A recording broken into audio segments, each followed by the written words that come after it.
Hello, hello, and welcome to this week's edition of Foodie Friday. For those of you that I have not introduced myself to you yet, I am Danielle Shears. I am a registered nurse and also a functional nutrition counselor, where I help people understand the power of nutrition and how our nutrition and lifestyle can turn things around. So we're going to get all into it. For those of you that have tuned in this week, we are talking about depression. Starting out Monday, just really talking an overview about depression, and then also some of the things, lifestyle, stress reliever, exercising, some other things that you can do to help combat that. And then on Tuesday, we looked at some vitamins and minerals, things that you can help supplement to help boost that mood and bring down those serotonin levels. And then on yesterday, we dug a little bit into the word and looked at those spiritual roots of depression, okay? And then, as you know, on Fridays, we actually look at the nutrition part and look at some of the foods that can help combat whatever disease process we are talking about for the week. So, as you can see, I've already started to do some of the prep work, just trying to make things a little quicker so you don't have to listen to me too long.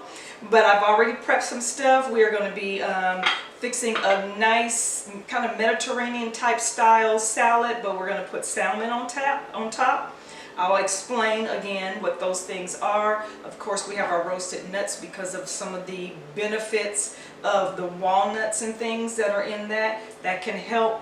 And then we also are going to try a different style with the salmon. So we'll be back after I get through getting everything together, and we will see you in a moment.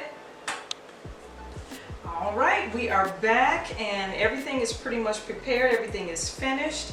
And tonight is going to be a little different because it's going to be more about me explaining a lot more than it's about tasting, because we've just about tasted everything with the exception of these nuggets that I tried for the very first time. So we'll be experiencing those for the first time. But everything else we've kind of tasted.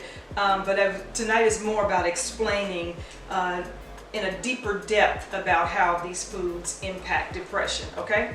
So with the salmon, the reason why I chose salmon, or salmon, however you pronounce it, tomato, is because it covers about 3 or 4 different things that can decrease depression, okay? So first, the omega-3s, okay? You know, we talked about fish oil and the omega-3 and 6 and 9 and those sort of things, but omega-3 specifically, which comes from a fish source, is one of the bigger things that impacts depression. It is one of those things that can cross over into the brain, unlike a lot of other things, okay? And it's due to the DHA and the EPA that is in, you know, big terms, but you can just look it up. But it is what comes from a fish source, okay? So omega-3s, we talked about that, and you can get those in a good source of fish oil, some omega-3s, okay? The other reason why we chose salmon is it's a good source of vitamin D. Other than actually being in the sun and getting vitamin D, a lot of us are just deficient in vitamin D, okay? So salmon is also a very good source of vitamin D. Studies have shown that a deficiency in vitamin D helps to increase depression because it lowers the mood. It can lower the mood. So we don't want to be deficient in vitamin D for a lot of different reasons, but that is one of them, okay? You know, we've talked about vitamin D. Just side note, make sure the source that you are taking for vitamin D is a D3 plus K2.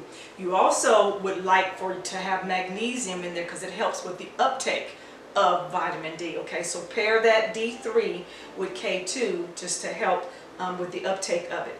The other thing and other reason for salmon, once again, that's the reason why I was like, okay, well, we got to do salmon because it just covers numerous of these deficiencies, okay? Vitamin B12, okay? Another good source there. When you are deficient in vitamin B12, you can have more depressant because it depresses that mood, okay? This one is also good because this one helps to decrease increase your serotonin levels, okay? That's that feel-good hormone. and we want the serotonin levels to be increased, okay? So we don't want to be deficient in vitamin B12. The other one, we looked at the vitamins and minerals, I think on Tuesday, okay? So magnesium is yet another one. Now magnesium is so important for a lot of different things, a lot of different functions in our body. But here again, it's also very important as it pertains to our brains, okay? It's also very good for migraines and things like that. So you really want to get a good source of magnesium. We're just talking about food. Now be careful, here's a disclaimer here. Don't just run out and get any magnesium, okay? There has to be a specific one. It's dangerous to just start taking any type of magnesium, okay? So you want to be careful with that. But in terms of food, look for sources of magnesium in your foods, okay? The other thing that we want to talk about is blueberries, okay? It is shown that if you have 1/2 to 1 cup of blueberries, it increases those serotonin levels, okay? It is also shown that the same amount of blueberries decreases the chances of that suicide hormone. There's supposedly it's called a SKA2, something like that type hormone. It's supposed to be not hormone, suicide gene. It helps decrease the chances of that gene being turned on, okay? So there you go with depression and suicide, okay? Now, let me tell you, if you or you know someone that is experiencing depression and you happen to be on an antidepressant, anti-anxiety or whatever, this is not advice for you to stop taking any of that and just eat a cup of blueberries. That is not what this advice is for. This is to help enhance whatever it is that you might be doing and give you an opportunity or another option of how to improve your health so that you can come off of that stuff. That is something that you and your doctor will have to figure out and work out, but you need to be able to present to him better mood, better serotonin levels. You have to be able, and to do that, we can do that through nutrition and lifestyle, okay? So again, I'm not telling y'all to stop doing anything that you might currently be doing, but if you can add some of these things and clear out the muddy waters per se, then you can work toward getting off of that, okay? Anything to improve that mood will help. The other thing is clearing up your gut, okay? We talk about gut health quite a bit because it is so important. We've talked about 80% of our gut, of our immune system being in our gut. That's why it's so important, because no matter what I tell you, no matter what advice I give you, no matter what you Google on the internet, unless you clear out that gut and get that gut reset and healthier, you're just basically throwing stuff on top of muddy water and it's not getting through, not helping very much. It might improve a little bit, but it's not really helping if we don't clear the gut. So gut health, you know, we talked about that. Probiotics, the sauerkraut, apple cider vinegar, some of the things that just help to, and that is not something that you can just, okay, let me do that. You actually need a gut reset. But these are some foods that can help support your gut just on a daily basis as you're moving toward cleaning that up, okay? The other thing is walnuts.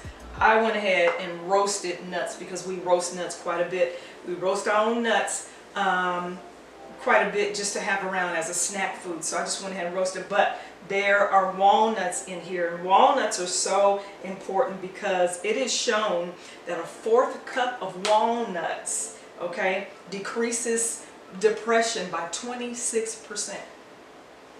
Sounds crazy, but they did a study with a group of depressive people, and these were some of the things they were giving them. And it was a 1/2 cup of nuts, 1/2 cup of walnuts specifically, that decreased it by 26%. Like, wow, really?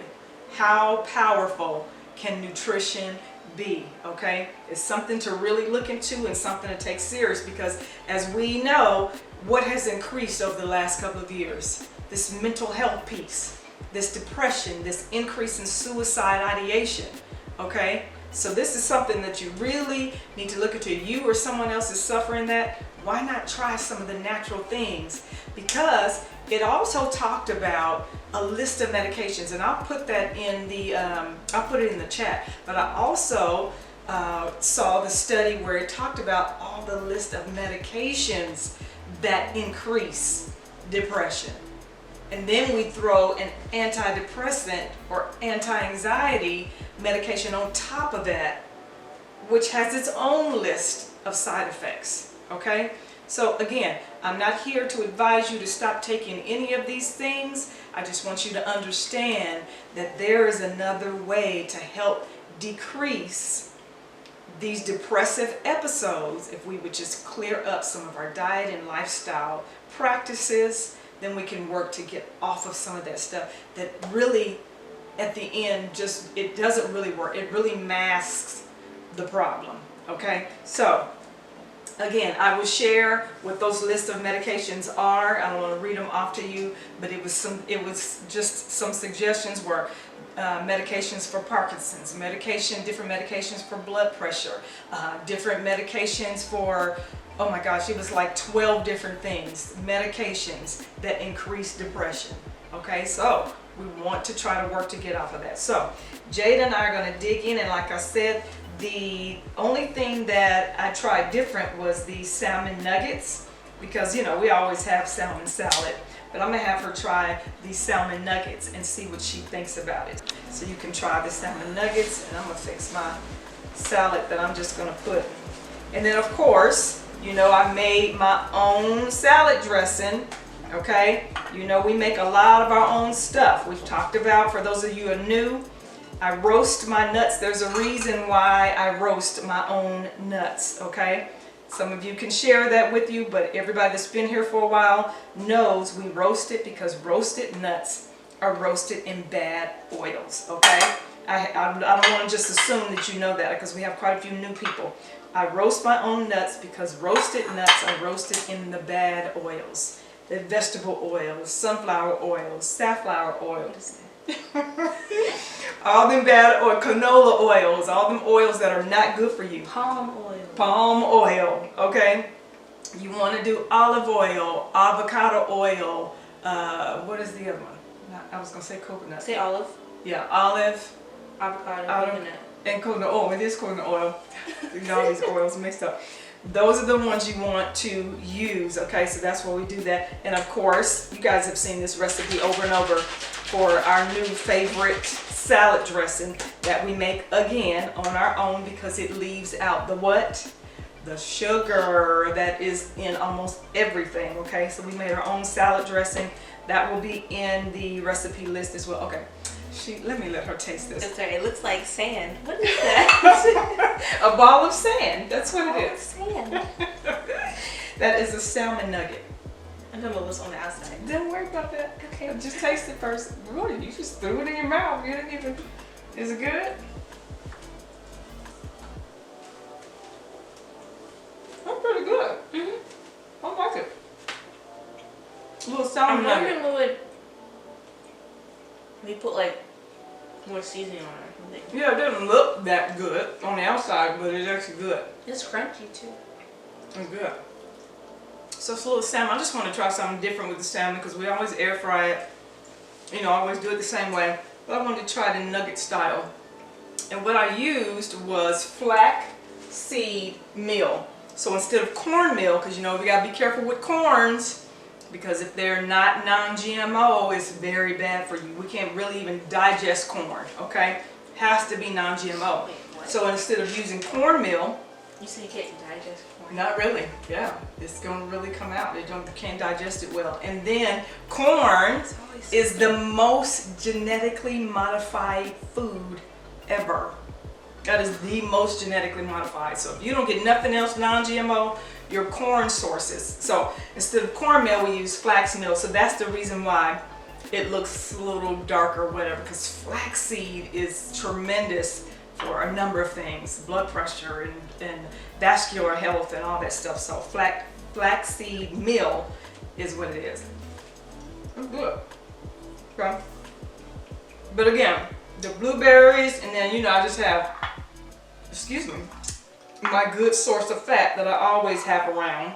Okay, avocado, because we need fat. We need a little good source of fat in our diets, okay? So we're going to eat up. Let me know if you guys have any questions. Again, we got a half a cup of walnuts in here that we're gonna be eating. So we can boost our moods and our serotonin levels, and Serotonin. we want to boost that feel-good hormone, okay? All right, if you have any questions, anything like that, I want to see you guys in the comments. And again, if you know somebody that is experiencing depression and you just can't combat it and they're doing all sorts of things, you know, getting some counseling, that sort of thing, but also tell them how to improve their diet and lifestyle, okay? I hope you guys have checked out the rest of the videos from the rest of the week. Hope you have a wonderful weekend. We will see you in the comments, and we will see you next week. Bye-bye.